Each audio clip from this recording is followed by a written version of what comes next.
মানুষগুলো পাগল হয়ে যাবে। কেউ থাকবে তখন টয়লেটে, ইমাজিন কেমন ভাবে আল্লাহ নকশা এঁকেছেন। কেউ থাকবে টয়লেটে, কেউ থাকবে ক্ষেত খামারে, কেউ থাকবে অফিস আদালতে, কেউ থাকবে রান্নাঘরে, কেউ থাকবে মৌজ মাস্তির ভেতরে। ঠিক তখনই কিয়ামত হয়ে যাবে, কেউ পার পাবে না। সবার মুখে একটা চিৎকার, আইনাল মাফার, পালাবো কোথায়? কিয়ামতটা শুধু পৃথিবীর একদিকে অনুষ্ঠিত হবে না, গোটা বিশ্বব্যাপী হবে, তাই না? নাকি বাংলাদেশে কিয়ামত শুরু হইলে সৌদিতে হবে না? হ্যাঁ, আমেরিকাতে হবে না, সুইজারল্যান্ড, ইন্দোনেশিয়া, অস্ট্রেলিয়া, গোটা বিশ্বব্যাপী একসাথে কিয়ামতের ভয়ঙ্কর দৃশ্যের অবতারণা ঘটবে। চিল্লা এখন ঠিক কিনা? মা তার ছেলেরে চিনবে না, দুধের বাচ্চাকে রেখে মা পালাবে। দুধের বাচ্চা, যে বাচ্চা দুধ খায়, ব্রেস্ট ফিডিং বেবি, এই বাচ্চারা রেখে মা কোনো দিকে যায়? ডানে বায়ে কোথাও সরতে চায় না, ব্যথানি পায়, কষ্টনি পায়। এই দুধের বাচ্চাটারে ধাক্কা মেরে মা দিবে দৌড়। তাহলে কি ভয়ঙ্কর ঘটনা সেদিন ঘটবে। 3 মাসের 4 মাসের পেটের ভেতরে অপরিপক্ক বাচ্চা, এখনো পরিপূর্ণ হয় নাই, হাত পা ভালোভাবে গজায় নাই, ছোট্ট একটা গোশতের টুকরা। হসপিটালে এরকম যতগুলো নারী থাকবে, কিয়ামতের ভীতিকর অবস্থা দেখে মুহূর্তের মধ্যে সব অপরিপক্ক বাচ্চাগুলো ডেলিভারি হয়ে যাবে। এক ধাক্কায় 3 মাসের বাচ্চাটার হাত পা গজায় নাই এখনো ঠিক মতো, এক ধাক্কায়, এক ভূকম্পনে, এক কাঁপুনির চোটে পেটের সব বাচ্চাগুলো খালাস হয়ে যাবে, ডাক্তার ছাড়া, ইনজেকশন ছাড়া। আল্লাহ বললেন সেদিনটার নাম হলো আল কারিআহ। মাল ওয়া মা আদরাকা মাল ইয়াউমা ইয়াকুনুন নাসু কাল ফারাশিল মাবথুস, মানুষগুলো নিক্ষিপ্ত হবে। ওয়া তাকুনুল জিবালু কাল আহিনিল মানফুশ, পাহাড়গুলো তুলার মতো ধ্বনিত হতে থাকবে। এখন উপরের দিকে তাকালে কি সুন্দর নীল আকাশ দেখা যায়, সেদিনে আকাশও থাকবে না। ইয়াউমিন নাতবিস সামাআ কা তায়্যি সিজিল্লিল কুতুব, কাগজের পৃষ্ঠা যেমনি তোমরা ভাঙো, কাগজ যেমনি হাতের মুঠোয় নিয়ে তোমরা গুটিয়ে ফেলো, সেদিন এই বিশাল 7 আকাশটারও হাতের মুঠোয় নিয়ে গুটিয়ে ফেলবে কে? কুতুব। Can you imagine? আপনি কি কল্পনা করতে পারেন এই দৃশ্যপট যখন ঘটবে গোটা বিশ্বব্যাপী কি মেসাকার হবে? স্যাটেলাইট চ্যানেলগুলো ভেঙে দুমড়ে মুচড়ে পড়বে, পৃথিবীর যত বড় বড় টাওয়ার গুলো আছে ভেঙে আবাসিক এলাকার উপর পড়বে, পাহাড়গুলো ভেঙে খান খান সাগরের পানির ভেতরে দাউ দাউ করে আগুন জ্বলবে। বুর্জ আল খলিফা, পৃথিবীর সবচেয়ে উঁচু টাওয়ার, ওইটার তো কিছু হবে না ওই দিন। কি হবে? ভেঙে যাইব, ভেঙে খান খান হয়ে যাবে, ভেঙে টুকরা টুকরা হয়ে যাবে। এবার আমি যখন হজে গিয়েছিলাম, জেদ্দা এয়ারপোর্টে নেমে মক্কা যাচ্ছি প্রথমে উমরার জন্য, তখন বাঁ দিকে অনেক দূরে দেখতে পেলাম কিংডম টাওয়ার। এটার কাজ চলতেছে, আগামী বছর, এই বছর অথবা আগামী বছর এটা খুলে দিবে। এটা বুর্জ আল খলিফা থেকে আরো উঁচু। বুর্জ আল খলিফা 818 মিটার উঁচু, আর এই কিংডম টাওয়ার 1000 মিটার উঁচু, মানে 1 কিলোমিটার উঁচু। কিয়ামতের ওই ঝাঁকুনি আর ভূমিকম্পের সময় এগুলো টিকবে একটাও? আরো যে টাওয়ার গুলো আছে, Shanghai tower, Taipei 101, Petronas twin tower, বাংলাদেশের 40, 50, 60 তলাগুলা টিকবে? আমাদের কুমিল্লা শহর তো এখন টাওয়ারের শহর হয়ে গেছে। একটা বড় ছাদের উপর থেকে কুমিল্লা শহরের দিকে তাকালে এটা কি কুমিল্লা না উত্তরা বুঝাই যায় না। এই টাওয়ার গুলো একটাও টিকবে? আওয়াজ করে বলেন টিকবে? সে কথাই আল্লাহ বললেন আল কারিআতু মাল কারিআতু ওয়া মা আদরাকা মাল কারিআ ইয়াউমা ইয়াকুনুন নাসু কাল ফারাশিল মাবথুস ওয়া তাকুনুল জিবালু কাল আহিনিল মানফুশ। কি দৃশ্য আল্লাহ আঁকলেন! প্রথমে একটা সাইরেন দেয়া হবে, দেয়ার সাথে সাথে ভেঙে চুরে সব সারখার, মানুষগুলো পাগলের মতো দৌড়াবে। ওমা হুম বিসুকারা ওয়ালাকিন্না আযাবাল্লাহি শাদীদ। মানুষগুলোর দৌড়াদৌড়ি দেখলে মনে হবে যে মাতালের মতো দৌড়াচ্ছে, রেড ওয়াইন খেয়ে, হুইস্কি খেয়ে, মদ খেয়ে পাগলের মতো দৌড়াচ্ছে। আসলে মদ খায় নাই, হুইস্কিও খায় নাই। সেদিন আল্লাহর আযাব এত ভয়ঙ্কর হবে, মানুষগুলো সব হয়রান হয়ে যাবে, মানুষগুলো পাগলের মতো দৌড়াবে। সাগরের পানিতে দাউ দাউ করে আগুন, স্যাটেলাইট ভেঙে খান খান, বিল্ডিং গুলো ভেঙে ভেঙে পড়ছে, পাহাড়গুলো ধ্বনিত হচ্ছে, গোটা বিশ্বব্যাপী বিকট আওয়াজ। পৃথিবীর যখন ঠিক এইরকম অবস্থা, আল্লাহ তাআলা ইসরাফিলকে বলবে, ইসরাফিল 3টা ফুৎকার দেওয়ার জন্য তোকে তৈরি করেছি, এবার দ্বিতীয় ফুৎকারটা দে। তাকে ফুৎকার দিতে হবে মোট কয়টা? আরো জোরে বলেন। সে কেবল একটা দিয়েছে, এবার দ্বিতীয় ফুৎকার দিবে। দ্বিতীয় ফুৎকার যখন সে দিবে, মুহূর্তের মধ্যে পৃথিবীর মধ্যে যত মানুষ আছে সবগুলো মরতে শুরু করবে, একটার পর একটা মালাকুল মাউত রুহু কবজ করতে শুরু করবে। মরবেন না শুধু একজন, চিল্লায় বলেন তিনি কে? কুল্লু মান আলাইহা ফানি ওয়া ইয়াবকা ওয়াজহু রাব্বিকা যুল জালালি ওয়াল ইকরাম ফাবিআইয়ি আলাই রাব্বিকুমা তুকাযযিবান। পৃথিবীর মধ্যে যা যা তোমরা দেখো সব হয়ে যাবে ফান। সব কি? ফান। আমরা বলি না ফানা ফানা, বলি ফানা ফানা, কিছু থাকবে না, থাকবে একজন, চিল্লায় বলেন তিনি কে? এজন্য সব সময় আল্লাহর কাছে কামনা করবেন, আল্লাহ তুমি ঈমানের মরণ দাও। পড়ে না আমিন? ও আল্লাহ তুমি আমাদেরকে শাহাদাতের মরণ দাও। পড়ে না আমিন? আমাকে শহীদ করে সেই মিছিলে শামিল করে নিও, যে মিছিলের নেতা মীরে হামজা খোবায়েবে খাব্বাব আল্লাহর কাছে ছিল অতি প্রিয়, শামিল করে নিও। আমাকে শহীদ করে সেই মিছিলে শামিল করে নিও। পড়েন আমিন? বিশ্বনবী বলেন, শাহাদাতের তামান্না নিয়ে যদি, অন্তরে শাহাদাতের ইচ্ছা নিয়ে যদি, শাহাদাতের তামান্না নিয়ে যদি কেউ বিছানার মধ্যে ডায়রিয়া রোগে আক্রান্ত হয়েও মারা যায়, হার্ট অ্যাটাক করেও মারা যায়, স্ট্রোক করেও যদি মারা যায়, কিন্তু অন্তরে যদি শাহাদাতের তামান্না থাকে, কিয়ামতের ময়দানে শহীদদের সাথে তারে দাঁড় করাবে কে? ঈমানের পথে অবিচল থেকে আমার মরণ যেন হয়। পড়েন আমিন? আমার সাথে সাথে বলেন, ঈমানের পথে অবিচল থেকে আমার মরণ যেন হয়। তোমারই কাছে মিনতি আমার, তোমারই কাছে মিনতি আমার, মহামহিম দয়াময়। ঈমানের পথে অবিচল থেকে আমার মরণ যেন হয়। পড়ে না আমিন? ঈমানের মৃত্যু এক, আল্লাহ ছাড়া কেউ দিতে পারে না। শাহাদাতের মৃত্যু আল্লাহ ছাড়া কেউ দিতে পারে না। এজন্য আখের যদি ভালো হয়, সব ভালো তার, শেষ ভালো যার।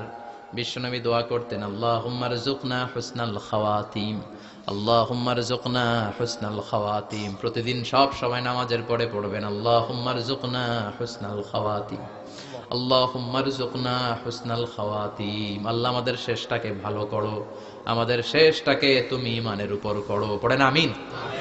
অনেক আল্লাহওয়ালা নামাজি শেষ জীবনে মুরতাদ হয়ে যায়, নাস্তিক হয়ে যায়, আছে না নাই? মুফাসসির ইসলামের নাম শুনছেন? অনেক ইসলামের বয়ান দিত লোকটা শুরু থেকে আমি তাকে চিনতাম। অনেক ইসলামের বয়ান করতো, ইসলামের পক্ষে সে অনলাইনে কথা বলতো। আস্তে আস্তে আস্তে আস্তে নাস্তিক হয়ে গেছে। এজন্য বিশ্বনবী বলতেন, আল্লাহুম্মা রযুকনা হুসনাল খাওয়াতিম, আল্লাহ শেষটা আমার ভালো করো, আমার শেষটা যেন কালিমাতুত তাইয়্যিবা লা ইলাহা ইল্লাল্লাহর উপর হয়, আমার শেষটা যেন ঈমানের উপর হয়। পড়েন আমিন? এক সাহাবা জিহাদের ময়দানে, বুখারীর বর্ণনা, যুদ্ধের ময়দানে সে সামনে যাই পাচ্ছে, লা তাজিদু শাযযা ওয়ালা ফাযযা ইল্লা ইয়াকতুলু বিসাইফি, বিশাল তলোয়ার নিয়ে আল্লাহু আকবার বলে বলে কাফের আর মুশরিকের বাচ্চাগুলোরে কচুকাটা করছে। সাহাবীরা দেখে পেছন থেকে বাহাবা দেয়, নবীর কাছে এসে খুশ খবর দেয়, ও নবী দেখেন আপনার সাহাবী দিন কায়েমের আন্দোলনে কালিমার পতাকাটারে জমিনের বুকে পতপত করে উড়ানোর জন্য কেমন করে যুদ্ধের ময়দানে, জিহাদের ময়দানে কাফের আর মুশরিকদেরকে কচুকাটা করছে। নবী দেখেন আজকে জিহাদের ময়দানে যুদ্ধের সব সওয়াব আল্লাহ এই সাহাবীরই দিয়ে দিবে। বিশ্বনবী বললেন, হুয়া ফিন্নার, সে জাহান্নামে যাবে। সাহাবীরা তো অবাক, জীবন বাজি রেখে তলোয়ার নিয়ে কাফেরদের সাথে যুদ্ধে ময়দানের মধ্যে লিপ্ত। একটার পর একটা কাফের গুলোরে হত্যা করে জাহান্নামের মেহমান করে পাঠিয়ে দিচ্ছে। এই লোকটা কেমন করে জাহান্নামী হয়? বিশ্বনবী বললেন হুয়াফিন না, এই লোকটা জাহান্নামে যাবে, এরে কেউ বাঁচাতে পারবে না, জাহান্নামী। এক সাহাবী মনে মনে বলল, এই লোকটা কেমন করে জাহান্নামী হয়, আমি তার পেছনে পেছনে দেখব তার শেষ পর্যন্ত কি ঘটে, কারণ নবী যা বলে এটা তো কোনোদিন মিথ্যা হতে পারে না। সাহাবী লুকিয়ে লুকিয়ে তার পিছু নিল। দেখলো যুদ্ধ করতে করতে জিহাদের ময়দানে শত্রুদের মাঝখানে ঘাটির ভেতরে সে মারতে মারতে চলে গিয়েছে। মারতে মারতে কাফেরদের মাঝখানে এমন জায়গায় চলে গিয়েছে, চারদিক থেকে কাফেররা তাকে ঘেরাও দিয়ে ফেলেছে। এবার আর সে পারে না। দীর্ঘ সময় যুদ্ধ করতে করতে এবার ক্লান্ত শ্রান্ত, এবার নিজেও মারে আবার মাইরও খায়, মারে আবার মাইরও খায়। খেতে খেতে হঠাৎ এক কাফেরের তলোয়ারের আঘাতে তার ডান হাত নাই, এক কোপে ডান হাতটা জমিনে পড়ে গিয়েছে, ফিনকে দিয়ে রক্ত, ব্লিডিং হতে হতে, রক্তপাত হতে হতে সাহাবী নিস্তেজ, আর পারে না, আর সহ্য করতে পারে না। শাহাদাতের জন্য অল্প একটু দেরি, এই অল্প একটু দেরি সাহাবীর আর সহ্য হয় নাই। ওই সাহাবী নিজের তলোয়ারটা জমিনের মধ্যে গেড়ে তলোয়ারের উপরে ঝাঁপিয়ে পড়েছে। তলোয়ারের এক মাথা পেটের এইখান দিয়ে ঢুকে পিঠের ওই পাশ দিয়ে বের হয়েছে। যে সাহাবী পেছন থেকে ফলো করেছে সে বলে আশহাদু আন্না মুহাম্মাদ রাসূলুল্লাহ, আল্লাহু আকবার। দৌড়ে এসে নবীর কাছে বলে, ও নবী, আপনি যে নবী, শেষ নবী, আখিরি জামানার পয়গম্বর, আপনি যে বিশ্ব নবী, কোনো সন্দেহ নাই। আমি নিজ চোখে চাক্ষুষ দেখে এসেছি আপনার ওই সাহাবা আত্মহত্যা করে দুনিয়া থেকে বিদায় হয়েছে। এজন্য শেষটা কার, শেষটা কিভাবে যায় আমরা জানি। এজন্য আল্লাহর কাছে আমরা ফরিয়াদ করি আমাদের মৃত্যু যেন ঈমানের মৃত্যু হয়। আমিন পড়েন, আর জোরে পড়েন আমিন। দ্বিতীয় ফুৎকার দেওয়ার সাথে সাথে আল্লাহ মালাকুল মাউতকে বলবে, ও মালাকুল মাউত, পৃথিবীর সব মানুষগুলোর রূহ কবজ কর। সব মানুষের রূহ কবজ হয়ে যাবে, সব জিনদের রূহ কবজ কর, সব জিনদেরও রূহ কবজ হয়ে যাবে। এবার সব ফেরেশতাদের রূহ কবজ কর, সব ফেরেশতাদের রূহ কবজ হয়ে যাবে। আল্লাহ বলবেন আখবিরনি মাইয়াবকা, আর কে কে বেঁচে আছে বল। মালাকুল মাউত বলবে, আল্লাহ মানুষগুলো সব শেষ, জিনগুলো শেষ, ফেরেশতাগুলো শেষ, শুধুমাত্র 4 জন বড় বড় ফেরেশতা এখনো মরে নাই। আল্লাহ বলবে, যা জিব্রাইল, মিকাইল, ইসরাফিল, যে ইসরাফিলের ফুৎকারে কিয়ামত হয়েছে ওই ইসরাফিলকেও শেষ করে ফেল। জিব্রাইল, ইসরাফিল, মিকাইল সব শেষ। এবার মহাবিশ্বে কেউ নাই। আল্লাহ বলবেন আখবিরনি মাইয়াবকা, ও মালাকুল মাউত আজরাইল, এবার কে আছে? কয় কেউ নাই, সব শেষ। কেউ আছে? কেউ নাই, সব শেষ। আছে শুধু আল্লাহ আর মালাকুল মাউত, ঠিক কি না? আল্লাহ বলবে আখবিরনি মাইয়াবকা, ও মালাকুল মাউত আমারে বল কে আছে? কয় আমি আছি। কয় তুই মর। আমি আছি, আমি। আল্লাহ বলবে তাহলে এবার তুই মর। তুই মর শোনার সাথে সাথে মালাকুল মাউতের কাঁপুনি ছুটে যাবে, খিচুনি ছুটে যাবে, ভয় ভয়ে খিচুনি ছুটে যাবে, কারণ মৃত্যুটা তো সে দেখেছে। দুইটা সিস্টেমে মালাকুল মাউত রূহ কবজ করে। আপনারা যারা আল্লাহওয়ালা, আপনাদের মাথার সামনে এসে একটা যুবক, সুশ্রী, যত সুন্দর হতে পারে একজন মানুষ, এরকম একজন মানুষের চেহারায় আসবে আপনাদের কাছে। এসে সুগন্ধি পারফিউম মাখা সাদা ধবধবে কাপড় পরে এসে আপনার শিওরে বসবে। এসে খুবই বিনয়ের সাথে, ভদ্রতার সাথে বলবে, ইয়া আইয়াতুহান নাফসুল মুতমাইন্না, ইয়া আইয়াতুহান নাফসুল মুতমাইন্না, ইয়া আইয়াতুহান নাফসুত তাইয়্যিবা, হে পবিত্র আত্মা বেরোয় আয়। বলার সাথে সাথে আপনার রুহটা স্মুথলি বের হয়ে যাবে। ইয়াতি বিহানুত মিন হানুতিল জান্নাহ, কাফান মিন আকফানিল জান্নাহ, জান্নাতের হানুতে করে কাফনের মধ্যে পেঁচিয়ে আপনার রুহটারে মালাকুল মাউত ইল্লিনে নিয়ে যাবে। আল্লাহ আমাদের সবার নসিবে এই ঘটনা তুমি জারি করে দিও, আমিন। আর যারা ইসলাম মানে নাই, কোরআন মানে নাই, বিশ্ব নবীরা মানে নাই, তাদের সামনে কুৎসিত আকৃতির একটা ভয়ঙ্কর চেহারা নিয়ে আসবে। বিআকবাহি মা ইয়াকুন, হাদিসে এসেছে, যত খারাপ হতে পারে একজন মানুষের চেহারা, যত দুর্গন্ধ যুক্ত হতে পারে একজন মানুষের দেহ, বিদঘুটে ভয়ঙ্কর রাক্ষসে এক চেহারা নিয়ে আসবে। মুমিনের সামনে এসে যেমনি ভদ্রভাবে বসে যায়, সে এরকম আসবে না, সে ত্রাস সৃষ্টি করবে। ডাকাত যখন আপনার অ্যাটাক করে এমন ত্রাস সৃষ্টি করবে, কোপ মেরে আঘাত করে আপনি ভয়ে সব দিয়ে দিবেন। ওনারা দেখলে আপনার পিলে চমকে যাবে। ভয়ঙ্কর দুর্গন্ধযুক্ত কালো একটা ড্রেস পরে আপনার সামনে এসে এমন ত্রাস সৃষ্টি করে বসবে, ওইটা দেখলে অবস্থা খারাপ। চিৎকার দিয়ে ধমকাবে আর বলবে, ইয়া আইয়াতুহান নাফসুল খাবিসা, হে পাপাত্তা বেরোয় আয় ইলা গাদাবিল্লাহ, আল্লাহর ক্ষোভ, আল্লাহর রাগের দিকে তুই বের হয়ে আয়। মুমিনের আত্মাটা যেমনি স্মুথলি বের হয়ে এসেছে, কাফেরের আত্মাটা বলার সাথে সাথে বেরোতে চাইবে না। আত্মাটা একবার ডানে দৌড়, একবার বায়ে দৌড়, একবার সামনে দৌড়, আর একবার পিছনে দৌড়। এবার মালাকুল মাউত আরো হিংস্র হয়ে যাবে, পা থেকে টান মেরে সারা দেহ থেকে খিচুনি দিয়ে পুরো দেহটারে চাপতে চাপতে জীবিত একটা ছাগলের চামড়া জীবিত অবস্থায় তার দেহ থেকে উল্টো দিকে টেনে টেনে বের করলে যেমন কষ্ট হয়, একজন কাফেরের রুহু দেহ থেকে টেনে হিচড়ে মালাকুল মাউত বের করে ফেলবে। এজন্য আল্লাহর কাছে আমরা চাই, ঈমানের পথে অবিচল থেকে আমার মরণ যেন হয়। প্রতিদিন পড়বেন এটা দোয়া, ঈমানের পথে থেকে যেন আমাদের মৃত্যু হয়। পড়েন আমিন। মালাকুল মাউত এই দৃশ্যগুলো নিজেই ঘটিয়েছে, তার জানা আছে মৃত্যুর কত কষ্ট। আল্লাহ বলবেন মর, বলার সাথে সাথে কাঁপুনি ছুটে যাবে। আল্লাহ বলবেন কেঁপে লাভ নাই, মর, মরতে হবে, কারণ কুল্লু নাফসিন, everyone has to take the test of death. সবাইকে মৃত্যু নিতে হবে, গ্রহণ করতে হবে স্বাদ। The most certain thing in our life is death, but the most uncertain thing in our life is the time of death. আমাদের জীবনের সবচাইতে সুনিশ্চিত বিষয় হচ্ছে যে আমরা মরব, এটা আমরা সবাই জানি না, কিন্তু সবচাইতে অনিশ্চিত বিষয় হচ্ছে যে আমরা কখন মরব, এটা আমরা কেউ জানি না। জানি মালাকুল মাউত কাঁপতে থাকবে। আল্লাহ বলবেন জান্নাত এবং জাহান্নামের মাঝ বরাবর একটা জায়গা আছে, আল আরাফ, ওইখানে দাঁড়া। ওইখানে দাঁড়িয়ে মালাকুল মাউত বিকট একটা চিৎকার দিয়ে সারা পৃথিবীর মানুষগুলো, ফেরেশতাগুলো যেমনি দুনিয়া থেকে বিদায় হয়েছে, মালাকুল মাউত তখন বিদায় হয়ে যাবে। সেদিন বিকট একটা চিৎকার মেরে তিনি বিদায় হবেন। বিশ্বনবী বলেন মালাকুল মাউতের মরণের সময় সেই চিৎকারটা ওই দিন এত ভয়ঙ্কর হবে, দুনিয়াতে যদি তখন মানুষ থাকতো, কিয়ামত ঘটানোর জন্য আলাদা করে ইসরাফিলের সিংগায় ফুৎকার দেওয়ার আর দরকার হতো না। মালাকুল মাউতের মরণের কষ্টের ওই চিৎকারের আওয়াজ শুনলে মানুষগুলো সব কানের পর্দা ফেটে জমিনের মধ্যে তখনই লাশ হয়ে পড়ে যেত। মালাকুল মাউত এখন আর নাই, ডানে বায়ে সামনে পেছনে কেউ নাই, একজন ছাড়া, তিনি কে? আল্লাহ তখন বলবেন ইয়া আরদু আইনা নাহারুকি, পৃথিবী তোর নদীগুলো কই, বিল্ডিং গুলো কই, রাজা বাদশা গুলো কই, পৃথিবীর নাজ নেয়ামত কই, ভোগের দুনিয়া আজকে কোথায়, অহংকার দাপট আর ক্ষমতার বড়াই আজকে কোথায়? লিমানিল মুলকুল ইয়াউম, who belongs the kingdom today, আজকে ক্ষমতা কার?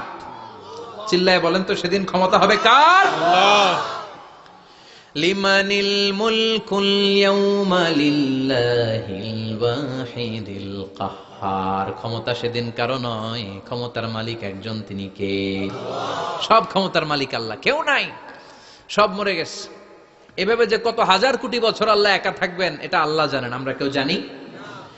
ইসরাফিলকে আল্লাহ বানিয়েছিলেন সিংহায় 3টা ফুৎকার দেওয়ার জন্য, চিৎকার করে বলতে হবে কয়টা? দিছে কয়টা? বাকি আছে কয়টা? এবার রব্বুল আলামিন ইসরাফিলকে জীবিত করবেন, জীবিত করে বলবেন তাড়াতাড়ি 3য় ফুৎকার দিয়ে তোর ডিউটি শেষ কর। সুবহানাল্লাহ পড়েন।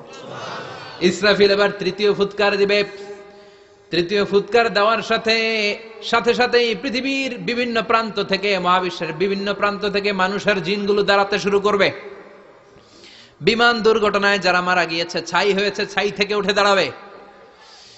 তিমি মাছের খাবার হয়ে সাগরের মধ্যে মিশে গিয়েছিল, সাগর থেকে দাঁড়াতে শুরু করবে। পাহাড়ের মধ্যে যারা মারা গিয়েছে, পাহাড় থেকে উঠবে। হিন্দুদের শ্মশানের মধ্যে যেখানে লাশ পোড়ানো হতো, ওখান থেকে দাঁড়াবে। মানুষগুলো কবর থেকে উঠবে, যে যেখানে মারা গিয়েছে সেখান থেকে দাঁড়াবে। মিনহা খালাকনাকুম ওয়া ফিহা নুঈদুকুম ওয়া মিনহা নুখরিজুকুম তারাতান উখরা, মাটি থেকে বানালাম, মাটির কবরে পাঠালাম, আবার মাটির কবর থেকে দাঁড় করায় দিবে কে? মানুষগুলো দাঁড়াবে। মুমিন বান্দারা চোখ কচলাতে কচলাতে বলবে মান বাআসানা মিন মারকাদিনা, قالوا من بعثنا من مرقدنا هذا ما وعد الرحمن وصدق المرسلون। মুমিন বান্দারা চোখ ডলতে ডলতে বলবে ঘুম ভাঙালো কে?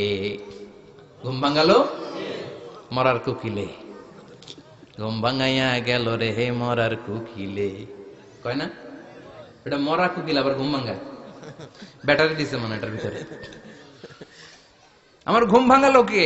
মুমিনরা, আপনারা দেদারসে আনন্দের ঘুম দিবেন সেদিন কবরে। তিনটা প্রশ্ন আপনারে করা হবে। মার রব্বুক, তোর রবের নাম কি? তোমার ধর্মের নাম কি?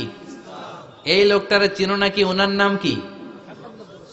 এবার বলবে তিনটা প্রশ্নের উত্তর কোত্থেকে শিখলা? কও কোত্থেকে শিখছেন? বলতে হবে কোরআন থেকে শিখেছি। চারটার উত্তর যখন করতে পারবেন, ইফসাহু লাহু কবরুহু ৭০ যিরাআন, কবরটারে ৭০ হাত লম্বা করে দেয়া হবে। ওয়া ইফতাহু লাহু বাবুন ইলাল জান্নাহ, আপনার কবরের ভেতরে থেকে জান্নাতের দিকে একটা ঘর করে দেয়া হবে। জান্নাতের সুঘ্রাণওয়ালা সুবাতাস আপনার কবরের মধ্যে এসে ধাক্কা মারবে। জান্নাতে ঢোকা লাগবে না, আপনার ওই কানেকশন দিয়ে আসবে। এয়ার কন্ডিশনের যে রুমগুলো আছে, ওই রুমগুলোর ভিতরে না ঢুকলো, দরজার আশেপাশ দিয়ে হাঁটলেও একটা ঠান্ডা ঠান্ডা আছে বাতাস আছে না নাই? দেহের মধ্যে লাগে। জান্নাতে আপনার ঢোকা লাগবে না, কবরের মধ্যে শুয়ে শুয়ে জান্নাতের সুবাতাস পাবেন। এবার বলবে ফাইউল বাসুলিবাসু আহলিল জান্নাহ, জান্নাত থেকে আনা 2টা জান্নাতি সেট পোশাক আপনারে পরিয়ে দেয়া হবে। এবার আপনারে বলা হবে আহলান ওয়া সাহলান, কংগ্রেচুলেশন, খোশ আমদেদ, তোমার জন্য কংগ্রেচুলেশন, সুস্বাগতম।